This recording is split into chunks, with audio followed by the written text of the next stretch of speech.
दुखद मुहूर्त व्यक्तिगत भाव में मो 40 वर्ष धरी ऊर्ध्व समय धरिक एकाठी काम कर विधायक पूर्व क्वार्टर रोली आम एकाठी रोलु बहुत अंतरंग मुहूर्त सागर कटिचे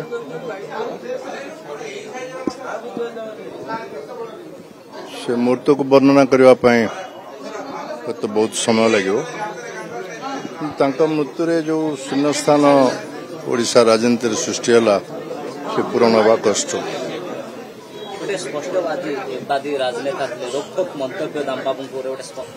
स्पष्ट मत से सब रखी आसती विवाद भीतर को जातु न जातु कि स्पष्ट मत रखती से लोकों साक्षी सांगे थे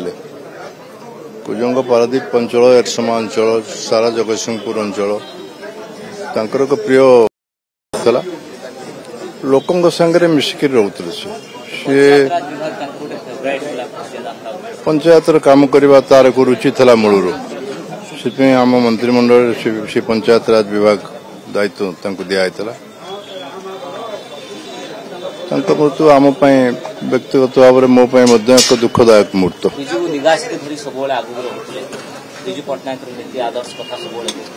विजु सागर से घनिष्ठता था विजु समस्त को तैयारी करते आमको तैयारी करते से नीति आदर्श समस्ते गढ़ाई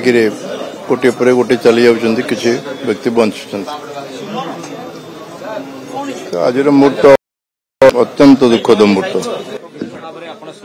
विजय महापात्र रिएक्शन शुणुले से अत्यंत दुख कोटना कोटि म्रियमाण अच्छा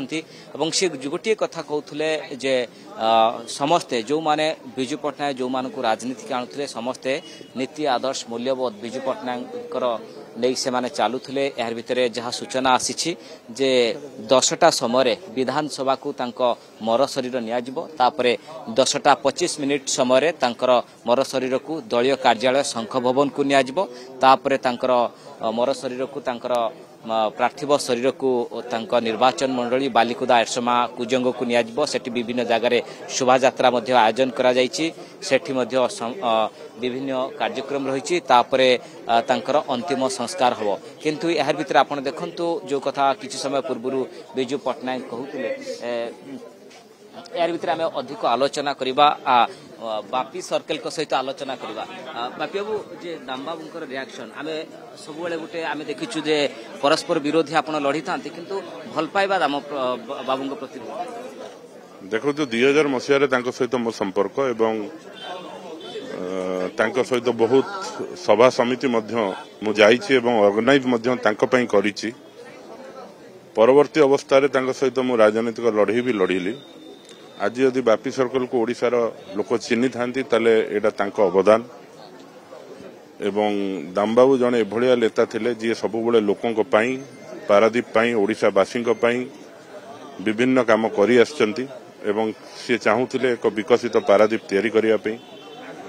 राजनीति रे बहुत किछि कुहा जाए बहुत किछि करा जाए किंतु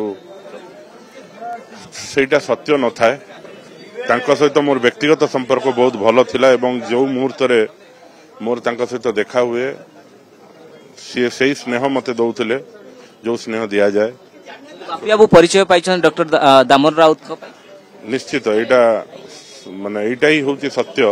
जदि आज ओडिशावासी बापीओं को चिन्हि थांती बापी सर्कल बोली जने को किए चिन्हि थांती तले सेटा होची दामबाबूंकर अवदान विरल व्यक्तित्व स्पष्टवादी जो कथा कह जाउची गोटे सारा ओडिशा पई गोटे शून्य स्थान सृष्टि निश्चित तांकर राजनीतिक रे तांकर जो भूमिका थिला ता धरे से जो बळे भावरे निर्विघ्न भावरे कथा को रखुतले गणमाध्यम आगे आपण माने भी अनुभव करथिबे तांको भलिया राजनेता ओडिशा रे आउ जणे पाइबा बहुत मुश्किल हबो मु पाखापाखि वर्षे 1.5 वर्ष तले तांको पाखु आस्तली एवं तांको सहित बहुत विषय रे नै आलोचना करथिली मु गोटे सेल्फी मध्य तांको सहित उठेइथिली सेटा मध्य अछि मो पाखरे ए पाखापाखि 1.5-2 वर्ष हबो तांको पाखु आस्तली एवं विभिन्न विषय आलोचना करिथिलु राजनीति रे बहुत किछि परस्पर विषय कुहा जाए किंतु सेटा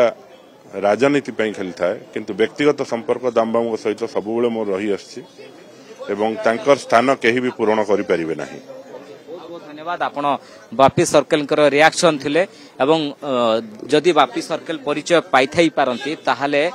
डॉक्टर दाम राउत को पाई से मध्य परिचय पाई जो कथा बापी सर्कल कहते गोटे अनन्य व्यक्तित्व थिले डॉक्टर दामोदर राउत।